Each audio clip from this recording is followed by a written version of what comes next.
I sat in the back corner of the executive conference room while my son prepared to destroy everything I'd built over 35 years. I'd been waiting for this moment for 4 years. Not hoping for it, just preparing.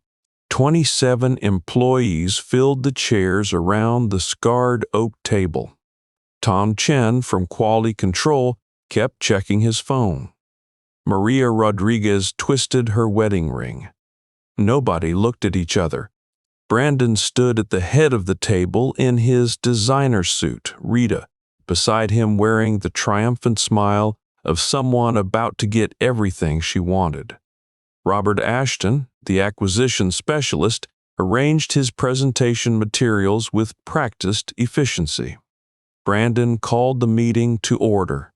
"I've brought you here to announce a strategic restructuring," he said. "Briggs Manufacturing has been stagnant for too long because of outdated thinking. Today marks our evolution into modern business practices." Brandon clicked through his PowerPoint. Strategic restructuring, operational optimization, right-sizing our workforce. 27 terminations dressed up in consulting speak. Pension fund reallocation. Sale of physical assets to Ashton Capital for $6.2 million. Then he turned to me directly, pointed the remote at me like a weapon. "You're obsolete, old man. This company needs to evolve past your handshake deal sentimentality." Margaret Chen, the attorney who drafted our succession documents, stood from her seat near the door. I'd tracked her arrival 17 minutes earlier. She'd positioned herself by the exit, away from Brandon's sightline. She opened her briefcase with deliberate calm, removed the 127-page succession agreement, and set it on the table. "Mr. Briggs," she said, "did you read Clause 7, Subsection C of the succession agreement, pages 87 through 94? His hand stopped halfway to the document. The presentation remote clattered on the table. Rita's triumphant smile froze. The color drained from Brandon's face. His jaw went slack. He reached for the document with a hand that wasn't quite steady.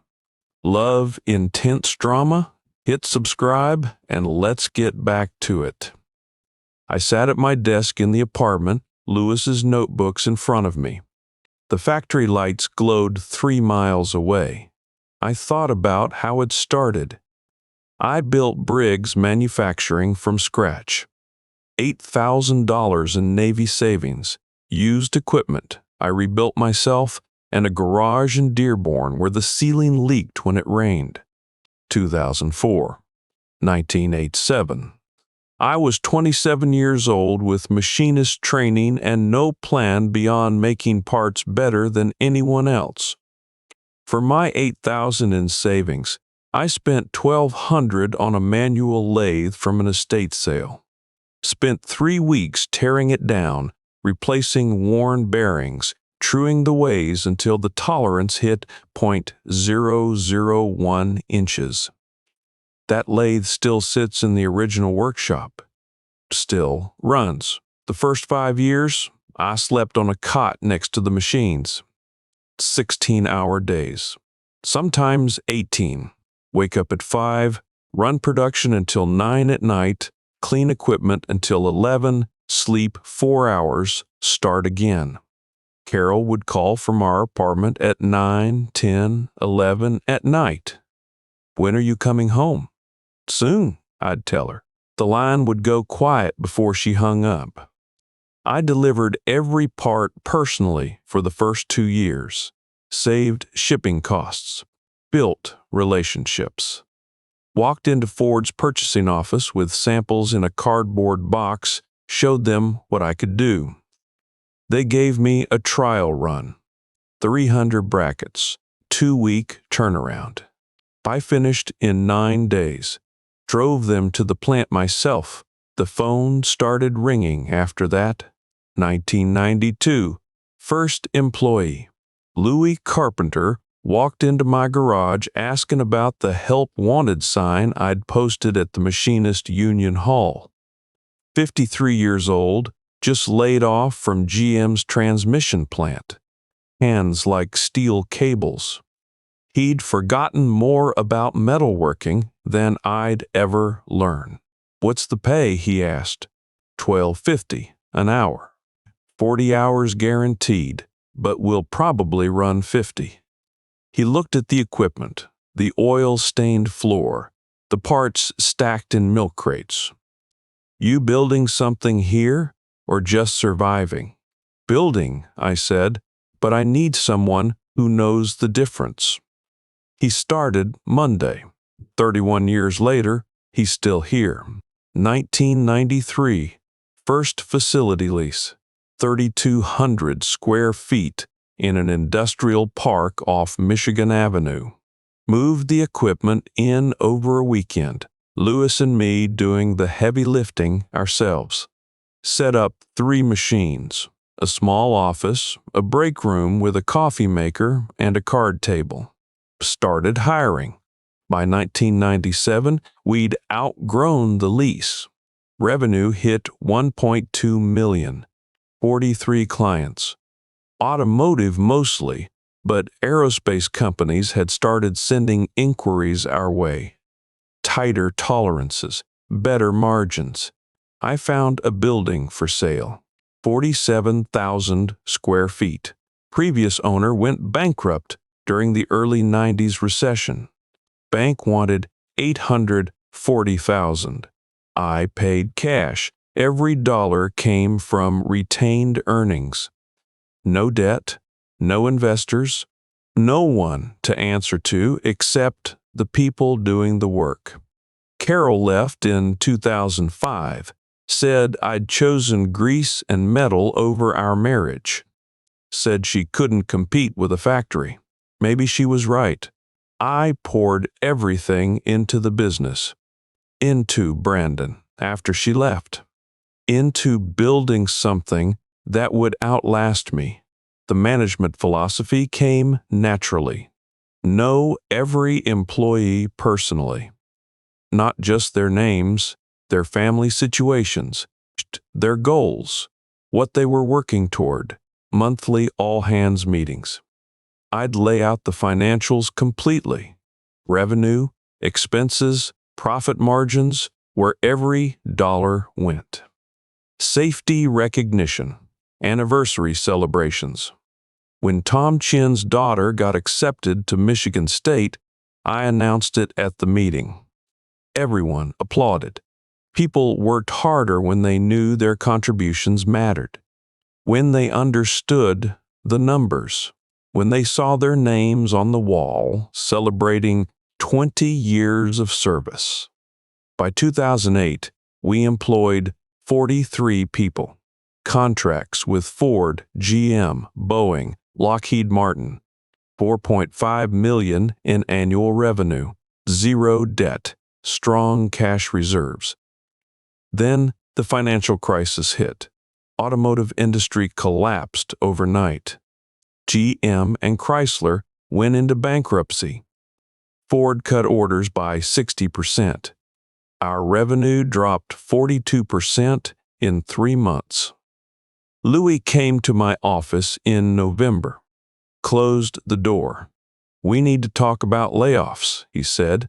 For 3 weeks, I'd run the same calculations every night. 15 terminations.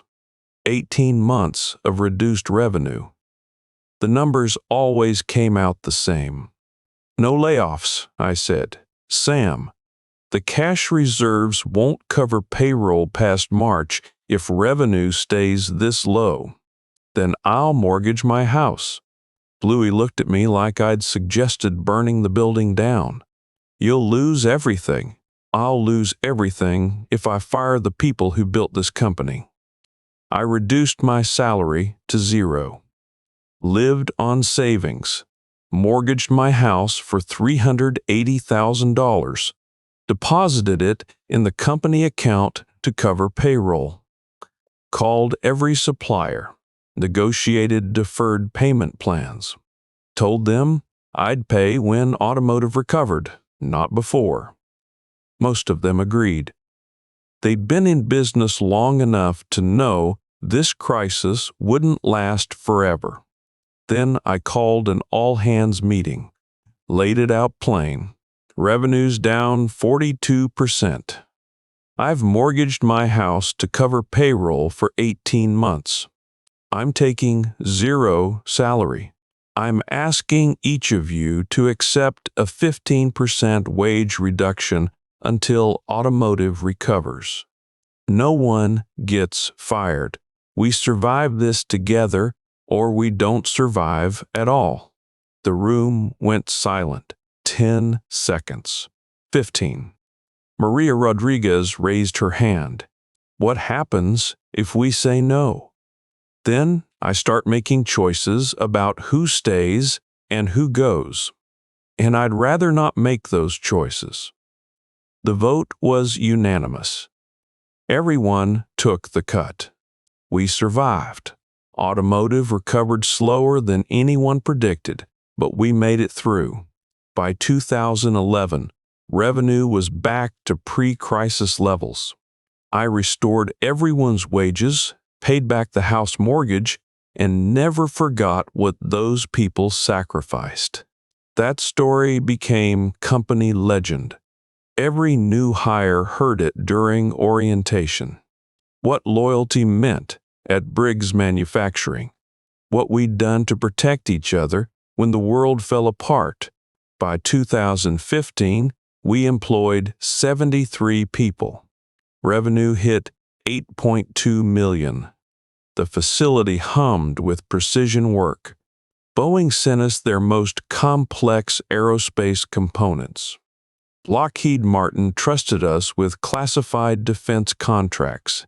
I never remarried. Dated a few times over the years, but the dates led nowhere. Poured everything into the business and into Brandon.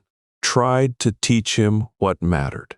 Tried to show him that you built something by knowing the people who helped you build it. He never understood. My apartment sits 3 miles from the factory. 1 bedroom. Modest rent. I moved here after turning the house over to Brandon as part of the Succession package. Rita redecorated immediately. Threw out my furniture. Said it was embarrassing. 17 typewriters lined the shelves I built along the living room wall. Underwood Champion, Royal Quiet Deluxe, Smith, Corona Sterling. Each one restored completely. Every bearing cleaned, every mechanical linkage adjusted, every tight bar aligned until the letters strike clean and permanent. I bought the first one at an estate sale in 2003, Remington Portable from 1948. Spent 3 months rebuilding it. Replaced the platen, cleaned 70 years of dust from the tight basket, adjusted the escapement mechanism until each keystroke advanced exactly 0.1667 inches. There's something honest about these machines. Press a key, get a letter. Simple cause and effect. No autocorrect, no delete button. Every word strikes the paper permanently. You learn to think before you type. I've given 3 away as retirement gifts. 20-year anniversary presents. Each one with a note explaining the restoration process. The patience required. The precision. Brandon thinks they're junk. Called them obsolete relics when he visited once. Said I was wasting time on dead technology. Maybe that's when I knew. 4 years ago, after he'd been back at the company for a few months, he dismissed the mechanical honesty I'd spent months restoring, seeing him value credentials over character, status over substance. I called Margaret Chen the next week, told her I needed succession documents with protective clauses. She understood immediately. The desk faces the window. Factory lights glow 3 miles away. Night shift runs until 11. I can see the main building from here. The expansion wing we built in 2012. The loading docks where I used to deliver parts myself in my truck. Lewis's notebooks fill the top drawer. 4 of them now. 8 months of documentation.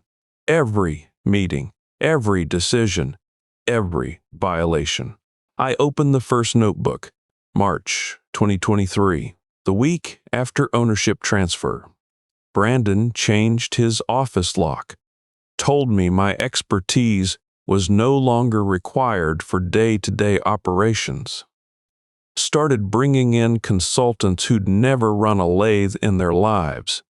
I closed the notebook. Look at the typewriters. The Underwood still works perfectly. 76 years old. Outlasted the company that made it. Outlasted the man who bought it new. Still produces clean, permanent letters when you press the keys with intention. I built something that should have lasted just as long. 73 employees and their families depending on it. A culture of loyalty and precision and knowing people's names. Brandon's going to destroy it for $6.2 million and a boat he'll get bored with in 6 months. Unless the clauses work the way Margaret and I planned. I sat at my desk in the apartment, Louie's notebooks in front of me, and thought about how it started with Brandon. I watched him grow up on that factory floor. 10 years old, work boots, 2 sizes too big, following me through the original workshop asking what every machine did. He'd run his hands along the manual lathe like it was something alive. Wanted to try every tool. Wanted to understand how the metal changed shape under pressure. Carol left in 2005 when he was 12. Packed her things while he was at school, left a note on the kitchen table. The business destroyed us. You chose grease and metal over your family. I'm done waiting. Brandon found the note before I got home. He was sitting at the kitchen table when I walked in, holding the paper with both hands. She's gone, he said. I know, because of the factory. I should have corrected him then. Should have explained that marriages end for complicated reasons, that his mother wanted things I couldn't give her, that sometimes people grow apart. Instead, I said nothing. Let him build that narrative in his head. The factory destroyed our family. The factory took his mother away. The curiosity died after that. He stopped visiting the shop floor. Stopped asking about the machines.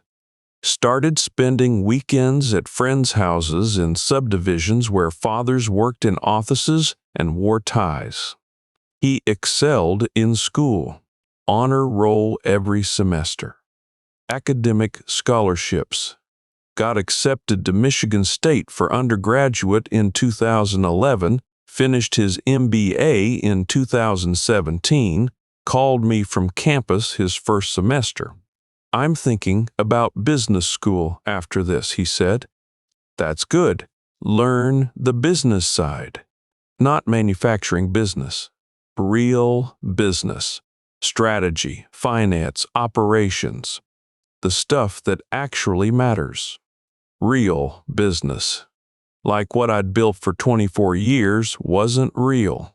He graduated with his MBA and took a job at a consulting firm in Detroit. Sent me their marketing materials. 20-somethings in conference rooms. Laptops open, charts projected on screens. Modern business thinking, the brochure said. disrupting traditional models. He worked there 18 months, learned the language they spoke, operational optimization, efficiency metrics, right-sizing, words that made cruelty sound like progress. He came back to Briggs Manufacturing in 2019, said he wanted to learn the business, prepare for eventual succession. I believed him, hoped responsibility would fix whatever had broken. It didn't. He spent the first month attending meetings, taking notes, asking questions that sounded engaged. Then the questions stopped. He started showing up late, leaving early, spent afternoons on his laptop, sending emails to people I'd never met. Louis noticed first. "Your son's not learning the business," he told me one afternoon in the original workshop. "He's networking with acquisition specialists." "How do you know?" Heard him on the phone. Talking about company valuation, market positioning, exit strategies. Same language those consultants use when they're stripping companies for parts. I said nothing, watched Brandon instead, pulled up his calendar. 3 conferences in 2 months. Operational Excellence Summit, Manufacturing Modernization Forum, private equity in industrial sectors. He'd come back using new phrases: scalability, trapped capital, legacy thinking. He met Rita Alvarez at a business school networking event in 2020. She was working as a promotional model, passing out branded USB drives to attendees. Blonde hair, porcelain veneers, the kind of beauty that required constant, expensive maintenance. She saw Brandon's MBA credentials, his father's company, his inheritance timeline. He saw her as proof he'd exceeded his upbringing. They married 6 months later. 400 guests. String quartet, centerpieces with imported roses. The invoice came to $47,000. I paid for it. Rita's parents came from their suburban Detroit split level looking uncomfortable in rented formal wear. The venue overlooked a golf course. The napkins had their initials embossed in silver. Rita started pushing for the sale immediately. I heard them talking in Brandon's office one afternoon, door half open. "How much longer do we have to wait?" she asked. "He's 61. Retirement's coming. And then we sell that embarrassing parts place and live like we're supposed to." Small disrespects became patterns. Brandon stopped attending the monthly all-hands meetings. Said they were a waste of time hearing complaints. Started communicating exclusively through email. Proposals, directives, policy changes. No face-to-face conversations where employees could ask questions or push back. He dismissed employee suggestions without reading them. Chen submitted a process improvement that would have reduced waste by 14%. Brandon's response came back 3 hours later. Not aligned with current strategic priorities. Denied. He started calling Louis the old foreman in emails despite his plant manager title. Treated 30 years of manufacturing expertise like it was obsolete, thinking that needed correcting. The modernization initiatives began in late 2021. Cost-cutting proposals disguised as efficiency improvements. Outsource precision work to lower-wage facilities. Reduce safety margins to industry minimums instead of our historical standards. Automate quality control to reduce headcount. I watched, said nothing publicly. Hoped the responsibility of ownership would teach him what I'd failed to. December 22. I turned 62. Called Brandon into my office. "I'm retiring," I said. "Company transfers to you in March." His face lit up. First genuine smile I'd seen from him in years. "Finally," he said, "time to bring this operation into the 21st century. Not thank you, not I'll honor what you built. Just finally." Margaret Chen drafted the succession agreement, 127 pages. Standard transfer clauses, plus the protective provisions I'd asked for 5 years earlier. Employment reduction limits, pension fund protections, board approval requirements for major decisions. Brandon attended one signing meeting, sat across from Margaret's conference table while she walked through the document section by section. She turned to page 87. "These are the automatic void provisions," she said. "If certain conditions are violated within 3 years of transfer, ownership reverts to the employee trust structure." Brandon was on his phone, typed something, looked up. "Where do I sign, Mr. Briggs? I need you to understand these clauses. They're designed to protect the company's legacy and the employees who've built it. If you violate any of 3 specific conditions, the transfer automatically voids and you lose ownership completely." "Bright, where's the signature page?" She showed him. He signed without reading anything past the ownership transfer section. Didn't ask about the void conditions. Didn't request clarification on the 3-year conditional period. Just signed his name and left. The transfer completed early March 2023. Brandon became sole owner of Briggs Manufacturing. $8.2 million in annual revenue. 73 employees. 0 debt. 35 years of reputation and relationships. 72 hours later, he changed his office door lock. The key stuck. I tried again, checking the number on the door. My office, my key. The lock had been changed. I checked with facilities. Brandon had ordered the lock replaced the morning after transfer completion. He called me that afternoon. "Your expertise is no longer required for day-to-day operations," he said. "I'll reach out if I need historical context on anything." Historical context. Like I was a reference book instead of the man who'd built every system he was about to dismantle. 2 months later, Louis sat in my apartment with the first documentation notebook. May 2023, 43 pages. Louis's cramped handwriting filled every line. Meeting minutes. Direct quotes. Timestamps. He set it on the table between us. "It's worse than we thought," Louis said. I opened the notebook. Read the first entry, dated March 18th, 3 days after ownership transfer. Brandon's first company-wide email announcing elimination of monthly all-hands meetings, replacing them with quarterly earnings presentations. No questions permitted. Page 5. March 23rd. First consultant meeting. Efficiency specialist from Detroit recommending workforce reduction of 30%, outsourcing precision work, automating quality control. Page 12. April 7th. Brandon's response to safety concern from Tom Chen about reduced tolerance margins. Quote, "Industry standard is sufficient. We're not running a charity."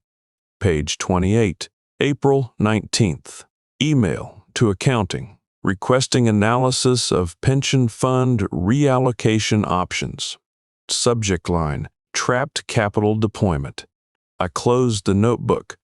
"He's triggering every void clause Margaret wrote," I said. Louis nodded.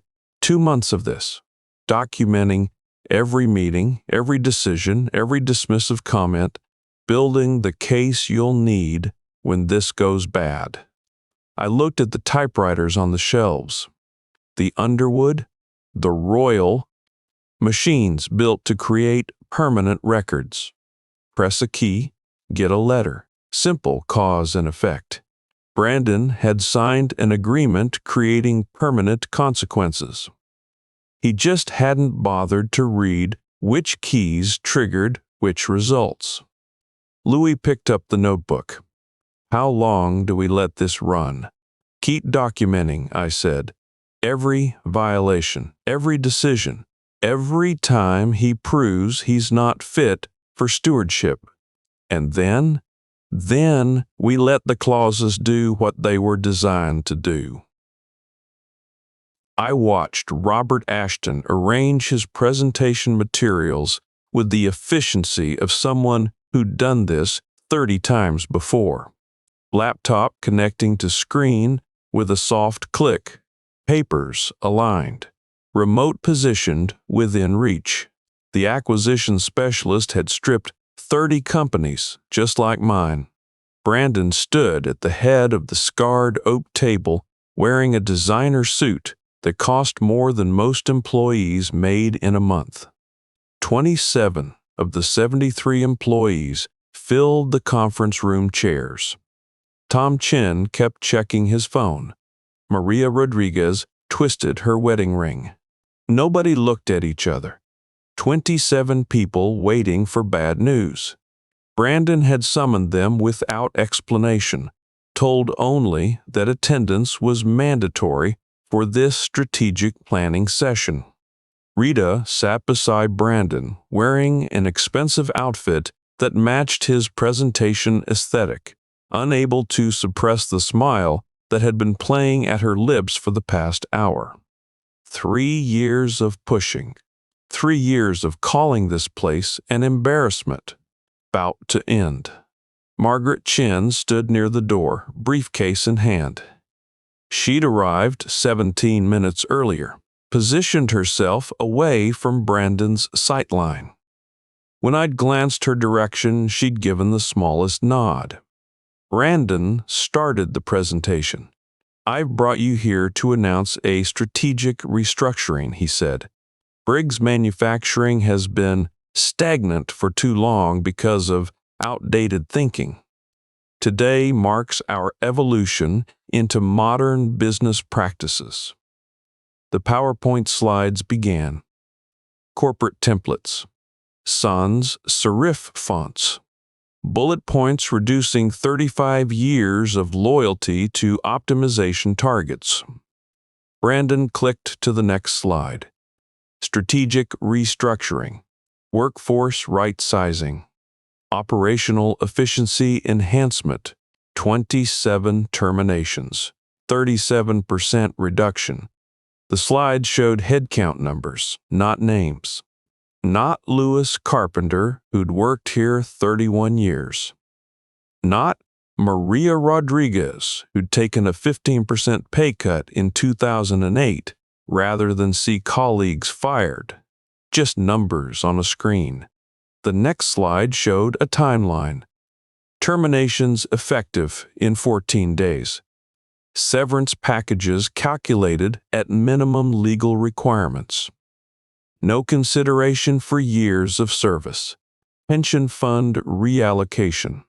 The exact phrase on the slide, deploying trapped capital to operating efficiency. $1.8 million transferred from employee retirement accounts to company operations. The same pension fund I'd kept fully funded through the financial crisis by mortgaging my house. Asset sale to Ashton Capital Partners. $6.2 million for the equipment, client contracts, and intellectual property. The facilities would be stripped, the workforce scattered, the reputation built over 3 decades sold to the highest bidder. Then he turned away from the screen, looked directly at me in the back corner. This company has been stagnant for a decade because you're too sentimental to make hard decisions, he said. Those workers you're so protective of, they're line items, Dad. Replaceable line items. Every employee heard it. 27 people learning they were line items.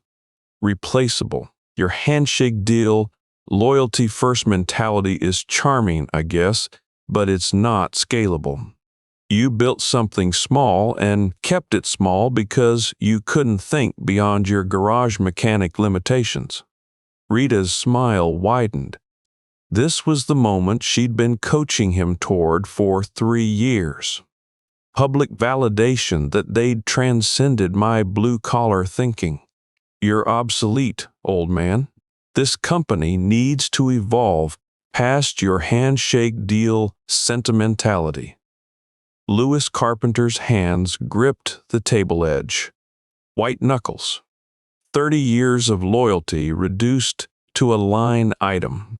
Jessica Marino stared at the pension transfer slide, face gone pale, lips moving silently as she calculated what she'd just lost. The 27 employees who'd trusted me, who'd survived 2008 by choosing loyalty over paychecks, sat watching their jobs disappear into PowerPoint bullets. I stood slowly, every eye turned toward me. The room went silent except for the hum of Ashton's laptop fan. I'm going to ask you one time to reconsider, I said. Not because I need this company. I don't. My voice stayed level, quiet. Same tone I'd used for 35 years of difficult conversations. But 73 families need their jobs, and you're about to trade their futures for a boat you'll get bored of in 6 months. Brandon laughed, sharp and dismissive. I don't need your permission, Dad. I own this company now. You signed it over, remember? This is my decision to make, and I'm making it. He pointed at the slides behind him. Ashton's offering fair market value. The restructuring is financially sound. Everything here is legal and appropriate. Your objections are emotional, not rational. Robert Ashton shifted in his chair, clearly uncomfortable with the family confrontation playing out in front of 27 witnesses. Brandon turned back to the presentation screen. Now, if we can return to the transition timeline, Margaret Chen stood. Her chair scraped against the floor, cutting through Brandon's sentence. She walked to the conference table with deliberate steps. Nobody else moved. She opened her briefcase, removed the succession agreement, 127 pages, set it on the table with a sound like a gavel. The document Brandon had signed without reading past the ownership transfer section. Mr. Briggs, she said. Her voice had the controlled calm of someone executing a plan years in preparation. Did you read Clause 7, Subsection C of the succession agreement? Pages 87 through 94? Brandon's hand stopped halfway to the presentation remote. His mouth opened, closed, opened again. The remote clattered onto the table. Rita's triumphant smile froze. Her eyes moved from Margaret to Brandon to the document lying between them.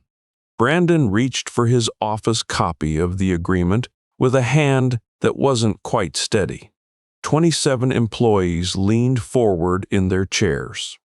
Something was happening. Something Brandon hadn't planned for. Something that made Margaret Chen appear with that briefcase and ask that question at this moment. I'd been waiting 3 years for this expression. The moment Brandon realized he'd signed something he hadn't read. The color drained from my son's face as his fingers found the document.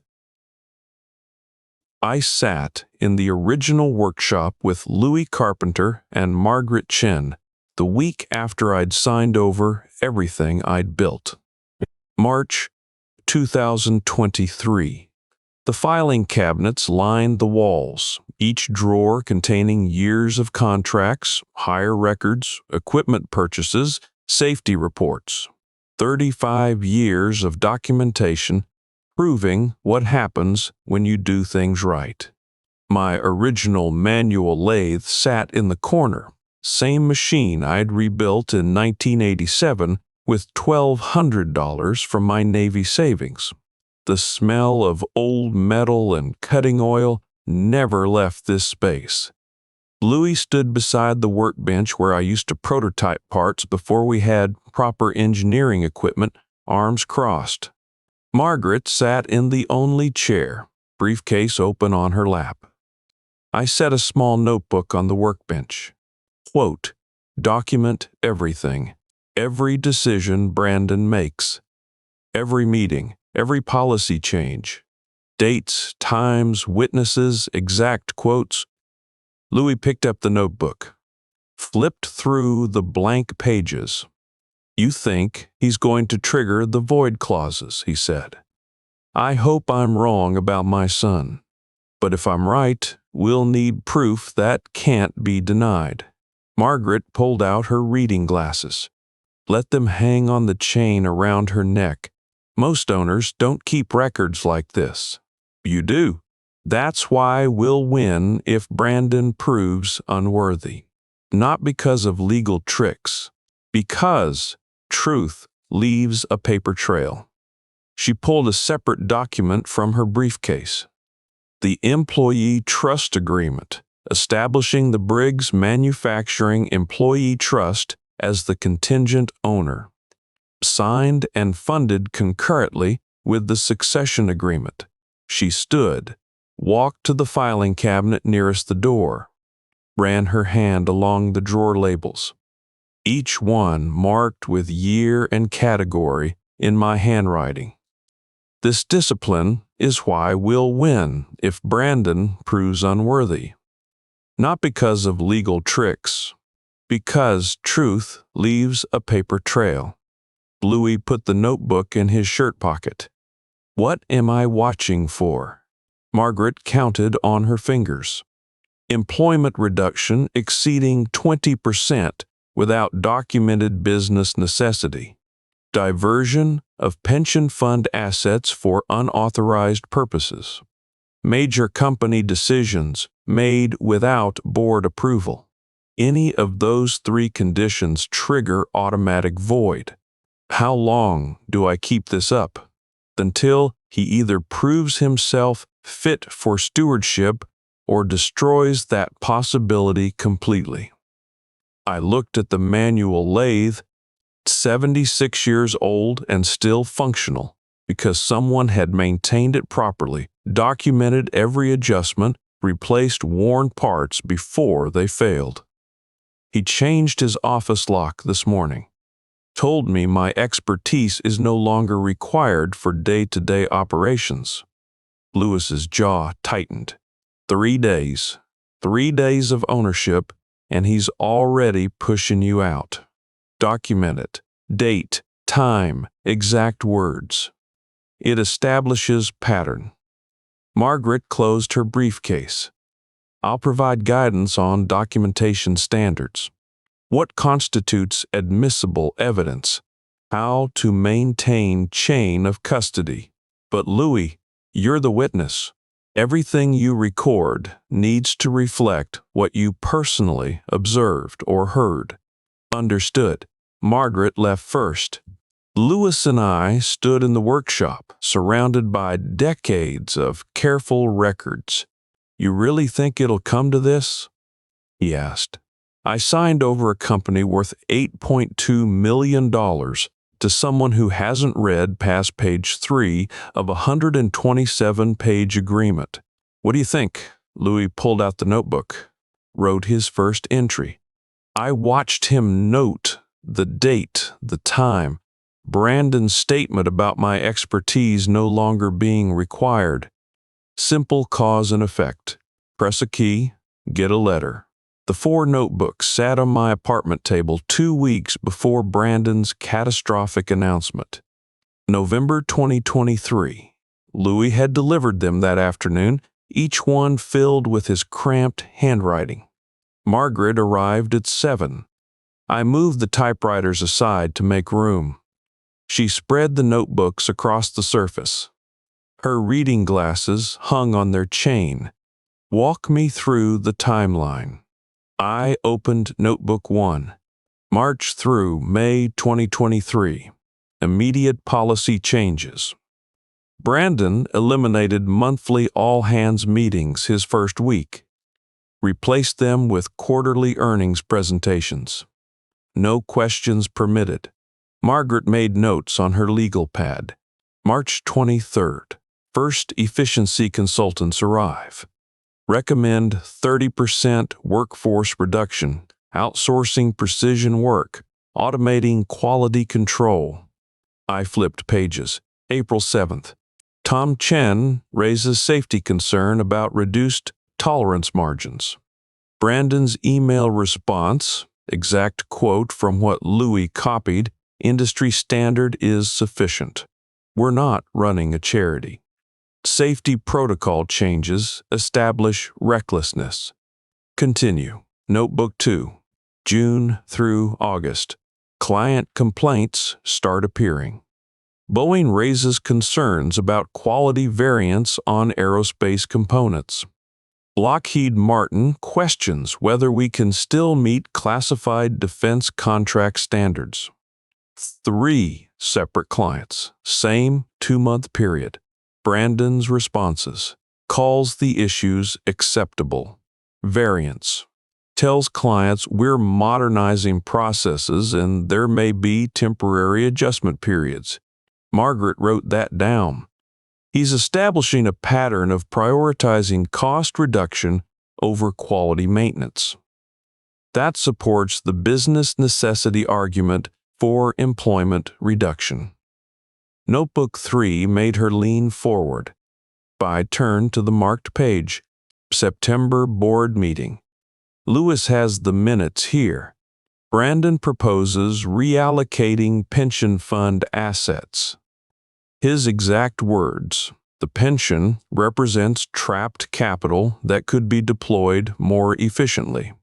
Witnessed, 12 board members present. All signatures on the official minutes. She turned pages, stopped at Louis's neat documentation of phone records. October 15th, first documented contact with Robert Ashton. Preliminary conversation about company valuation and potential acquisition interest. No board notification, no approval vote. That's condition 3. Major decision without board authorization. I opened Notebook 4. The smoking gun Jessica Marino had found. November 8th. Jessica's doing quarterly account reconciliation. Finds authorization documents in Brandon's office for pension fund transfer. I handed Margaret the photographs Jessica had taken with her phone. Transfer authorization forms. Brandon's signature. Date stamp showing April 15th, 2023, 3 weeks after he took ownership. Margaret studied the documents through her reading glasses. $1.8 million. Employee pension trust to company operating accounts. Notations here indicate purpose, executive compensation restructuring, and strategic investments. She set the photographs down.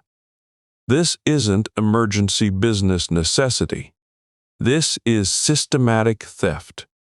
He planned the pension raid from the beginning. The money would fund the Cabo property Rita wants. Plus, cover the gap between what Ashton's offering and what Brandon thinks the company's worth. Margaret pulled the succession agreement from her briefcase. Turned to page 87. Condition 1. Employment reduction exceeding 20% of total workforce. Brandon's planning 23 terminations from 73 employees. That's 31%. She ran her finger down the page. Condition 2, pension fund diversion for purposes other than exclusive benefit to participants. These authorization documents prove intent dated within weeks of ownership transfer. Another page turn. Condition 3, initiation of sale negotiations without full board approval and notification. 6 weeks of communications with Ashton Capital. 0 board votes. 0 official notifications. She closed the document. He's triggered all 3 void conditions. The moment he announces this publicly with Ashton present, the automatic reversion activates. The company transfers to the employee trust you established. He loses everything. I looked at the notebooks. 8 months of Lewis's careful documentation. Every meeting, every decision, every dismissive comment proving Brandon unfit for what I'd given him. I looked at the manual lathe photograph pinned above my desk. The machine young Brandon used to run his hands along like it was something alive. Before Carol left, before curiosity died, did I set my own son up to fail? Margaret removed her glasses. Let them hang on the chain. No, you gave him every opportunity to succeed. He chose this path himself. She tapped the notebooks. The clauses only activate if he proves unfit for stewardship. That's exactly what he's done. You didn't trap him, Samuel. You gave him rope, and he chose what to do with it. The factory lights glowed through my window 3 miles away. Night shift running, machines humming. People doing precision work because someone had trained them properly, maintained equipment correctly, built a culture where quality mattered. Brandon was about to announce he'd destroyed all of that, and Lewis's 4 notebooks would prove he'd documented his own failure every step of the way. Margaret gathered the photographs, aligned them with the notebooks. That was 2 weeks ago. Now, sitting in the conference room watching my son destroy everything, I understood what came next. When he makes this announcement with Ashton present, I'll ask him about Clause 7. He won't know what I'm talking about because he never read it. And then, Margaret's words echoed in my mind. Simple cause and effect. He pressed the keys. Now, he gets the letters. Brandon's hand stopped halfway to the presentation remote. The remote clattered onto the table. His face had gone ghost white. He straightened his shoulders. His voice came out too loud. I signed the succession agreement. I own this company, free and clear.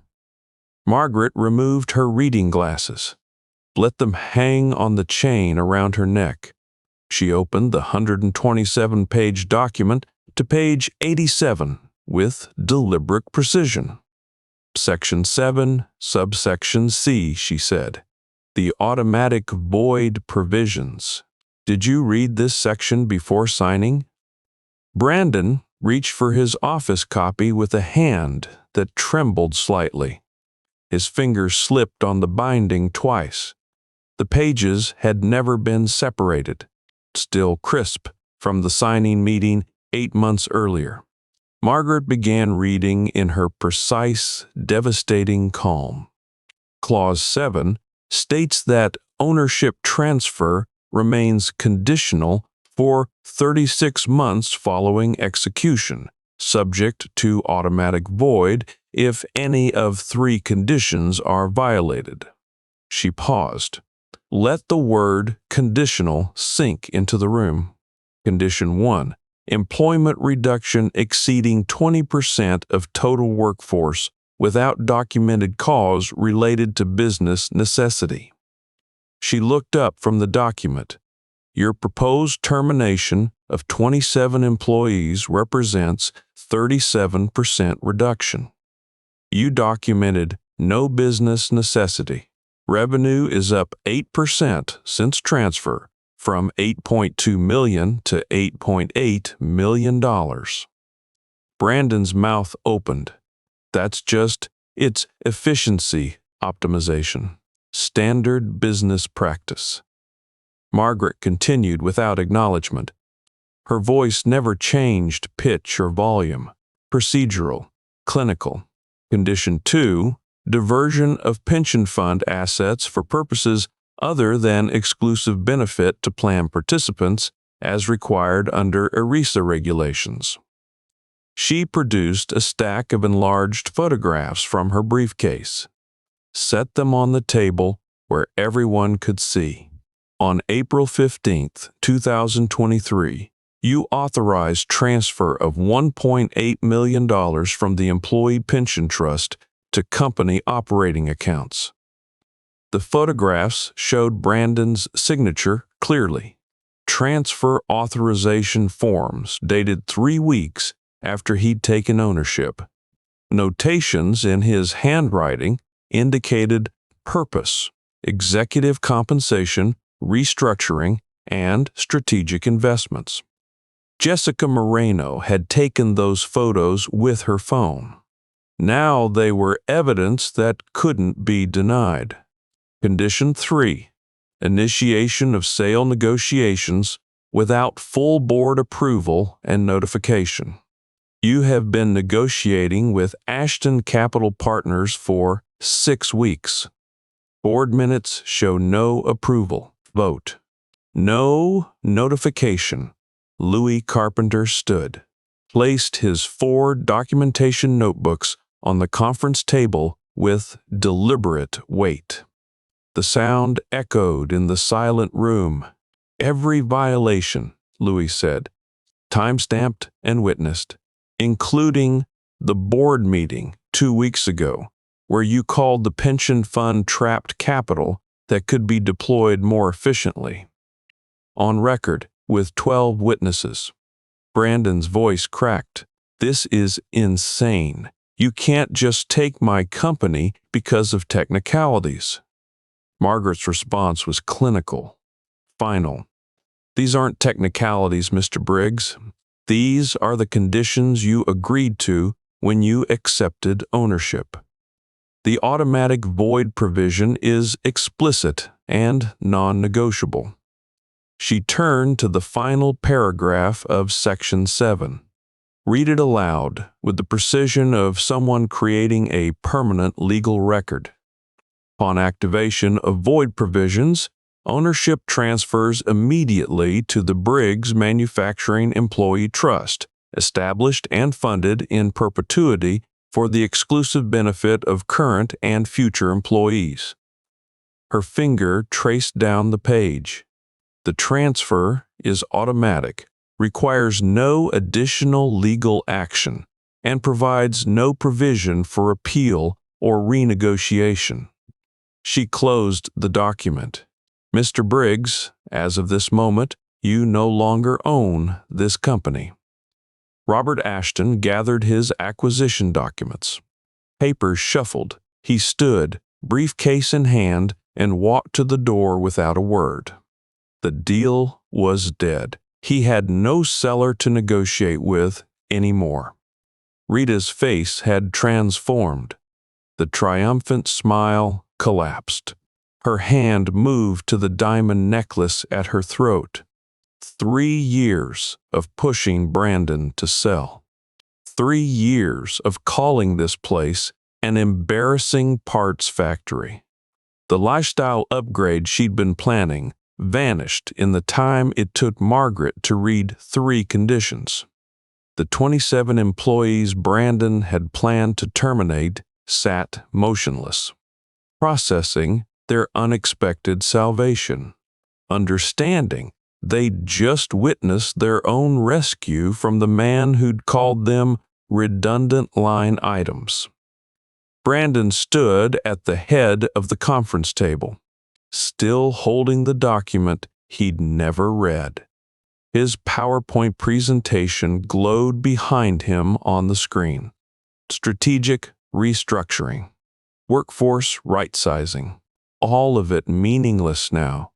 I remained in the back corner, said nothing. The legal mechanism had spoken for itself.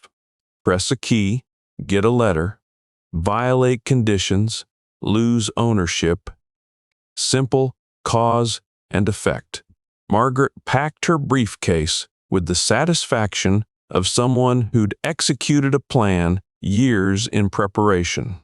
The 4 notebooks, the photographs, the 127-page agreement Brandon had signed without reading past the ownership transfer section. All of it had led to this moment. Brandon's mouth moved, but no sound came out. He looked at Rita, at the employees, at Robert Ashton's empty chair, at the acquisition documents he'd been so confident about signing, at me. I met his eyes. The company I'd started in a garage in 1987 with $8,000 would continue. Not under my name, not under Brandon's. Under the people who'd actually sustained it for 35 years. The automatic void provisions had done exactly what Margaret and I designed them to do. Margaret closed her briefcase. The click of the latches sounded like a gavel. The reversal was complete.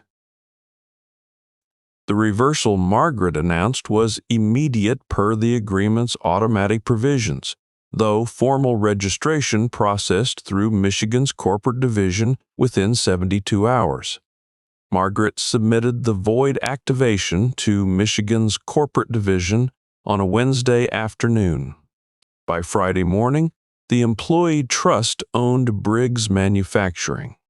No court hearing, no appeals process. The succession agreement's automatic provisions executed like code running through a machine. Louis called me Friday at noon. Employee board meets in an hour, he said. You elected already? 7 members. Jessica and I both made it. First thing we're doing is giving Brandon his notice. I sat at my apartment table surrounded by typewriters, phone pressed to my ear. How's he taking it? Haven't told him yet. Wanted you to know first. I hung up, walked to the window. The factory sat 3 miles away in afternoon sunlight, same building I'd bought in 1997 with retained earnings. Still standing, still producing parts to tolerances of .001 inches. Just under different ownership now. Brandon lost $8.2 million in 72 hours. $6.2 million from the Ashton sale that would never close. $1.8 million in pension assets he'd planned to raid. The total value of everything he'd inherited and destroyed through his own documented violations. The Bloomfield Hills house reverted to company ownership under the succession agreement's property provisions.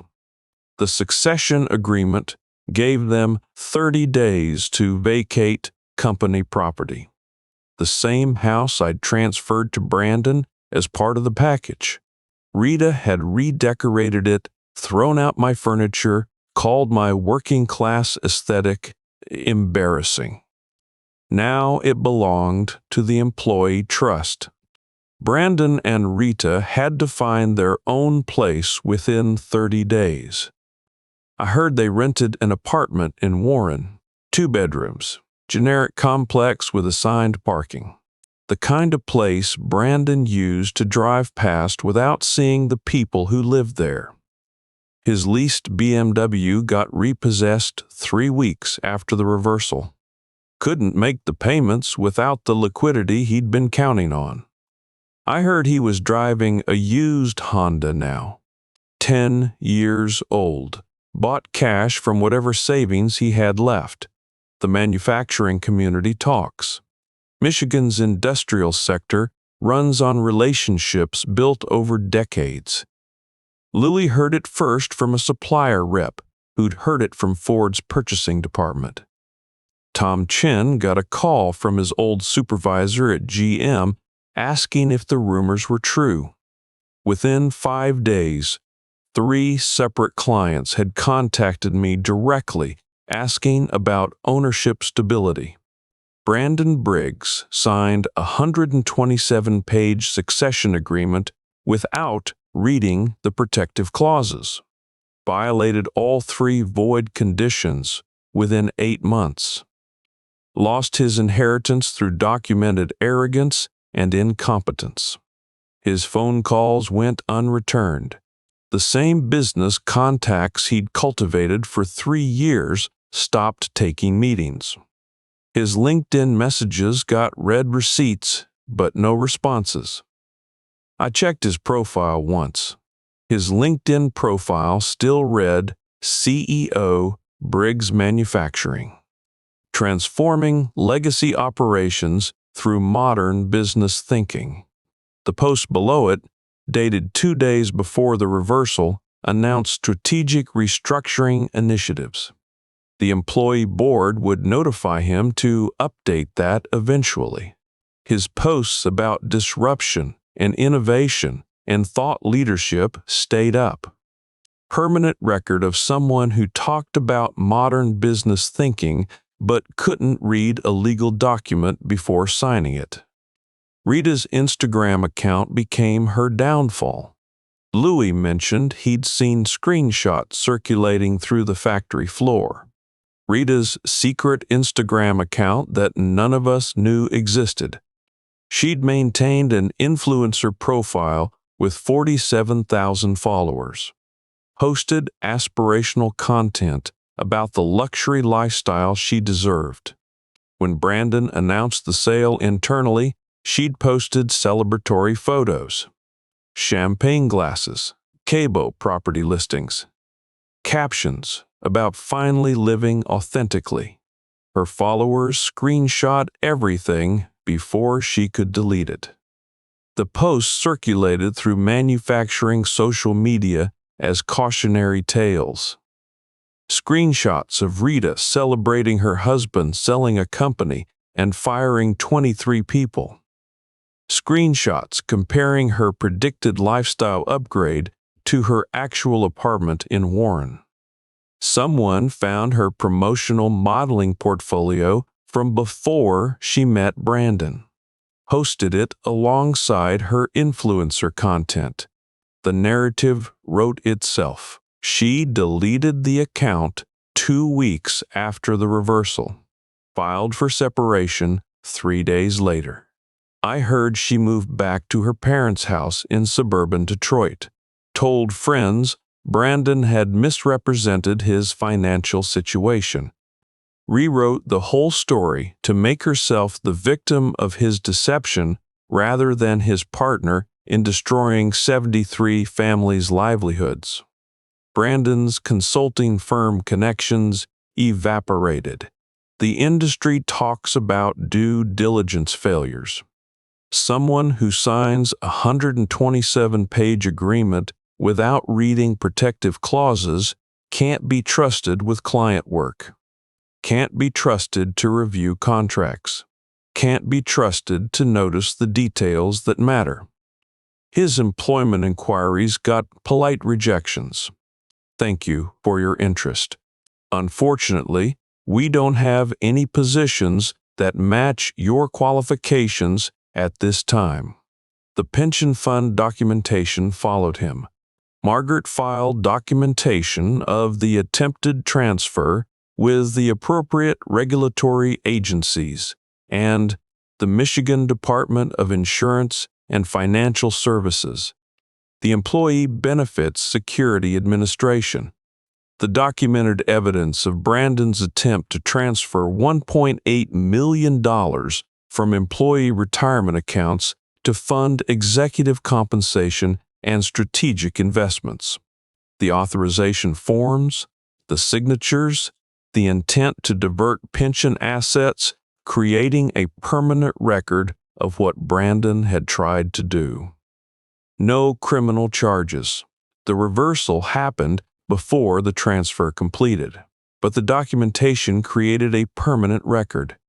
Anyone conducting background checks on Brandon Briggs for financial positions would find it, would see the attempted theft, would see the signatures and dates and notations in his own handwriting. His name would carry that record into any future business venture. I spent 6 weeks watching from a distance. Bluey updated me weekly. The employee board was governing well. Production quality was up.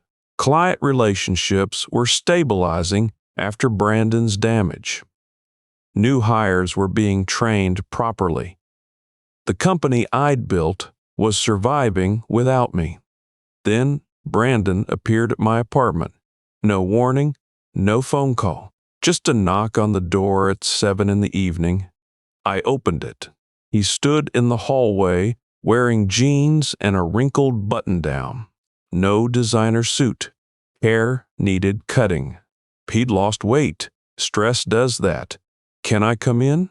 I stepped aside.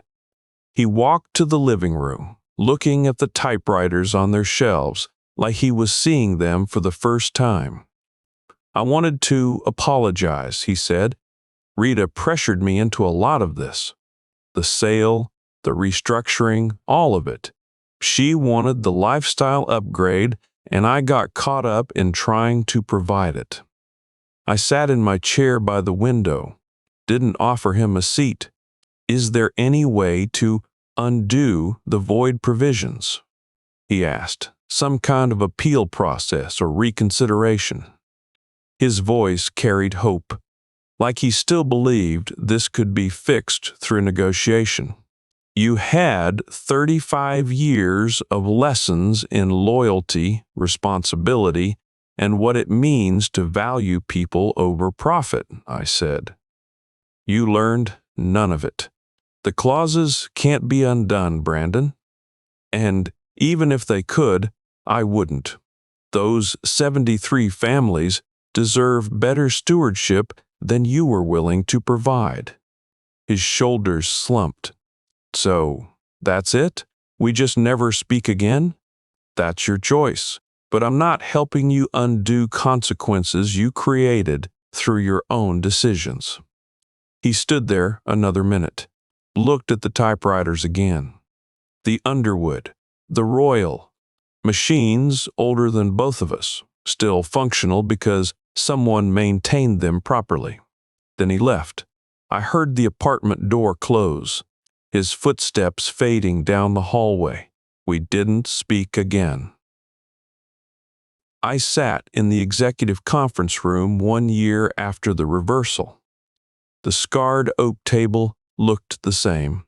Same mismatched chairs accumulated over decades, but new frames hung between the old milestone photos. Employee ownership transfer announcement. First trust board election. Group photo of 73 employees celebrating their salvation. Groundbreaking ceremony for the expansion wing. Louis Carpenter stood at the head of the table. Trust board chairman now, though he still ran the plant floor most days. He held a presentation folder, reading glasses perched on his nose. Revenue increased from $8.8 million to $10.1 million, he said. 15% growth under employee ownership. The numbers proved it. Employee ownership worked. Workforce expanded to 81 employees. 8 new hires to handle growth. 0 safety violations. Client satisfaction ratings improved across all contracts. Chen nodded from his seat. Maria Rodriguez smiled. Same people Brandon had called redundant line items. Thriving now. Louis turned a page. Pension funds at $2.1 million. Untouched. fully funded. Conservative investments, steady growth. The money Brandon had tried to raid. The retirement security I'd mortgaged my house to protect during the 2008 crisis. Safe now in hands that valued it properly. Chen still worked third shift, despite 3 job offers from GMU. Maria Rodriguez had turned down Ford's recruiting call the week before. People chose to stay because they owned what they'd built. I spent Tuesdays, Thursdays, and Saturdays at the facility, mornings in the original workshop with new machinists, afternoons reviewing complex specifications with Louis. My expertise finally valued the way it should have been. 17 typewriters lined the shelves in my apartment. I'd restored 3 more in the past year, gave the Royal Quiet Deluxe to Chen for his 20th anniversary. He'd set it on his desk, started writing thank you notes to clients by hand. Each machine, a reminder that mechanical honesty produces permanent results. I thought about Brandon occasionally, whether he understood the lesson now. You can't build anything lasting on contempt for people who do actual work. Credentials without character are worthless. Loyalty and preparation triumph over entitlement and arrogance. Does he understand that? I doubted it. Jessica Moreno stood. Plant accountant who'd discovered Brandon's pension theft. She held a framed document. The Employee Trust Board voted unanimously last Thursday, she said. The new expansion wing, 12,000 square feet of precision manufacturing space. She turned the frame toward me. We're naming it the Samuel Briggs Production Center. The plaque text read, "Every person I hire, I'll know their name, their family situation, what they're working toward." That's not sentiment. That's accountability. My own words from 35 years ago. When I'd started hiring people instead of just running machines alone, I stood. Louis gripped my hand first, callous as rough as the day I hired him. Chen next, then Maria Rodriguez. 27 handshakes, each one firm. People who'd chosen to stay when they could have walked away. People who'd trusted that documentation and patience would eventually matter. The meeting ended at 4. I walked to the original workshop alone. Nobody followed. They understood. I ran my hands over the manual lathe I'd rebuilt in 1987. Same machine that started everything. The ways still held .001-inch tolerance. Same as the day I'd trued them. I'd checked them every 6 months for 37 years. I ran my hand along the lathe's ways. .001-inch tolerance. Same as 1987. Simple cause and effect. Press a key, get a letter. The mechanism never lied. Sometimes the world works the way it should.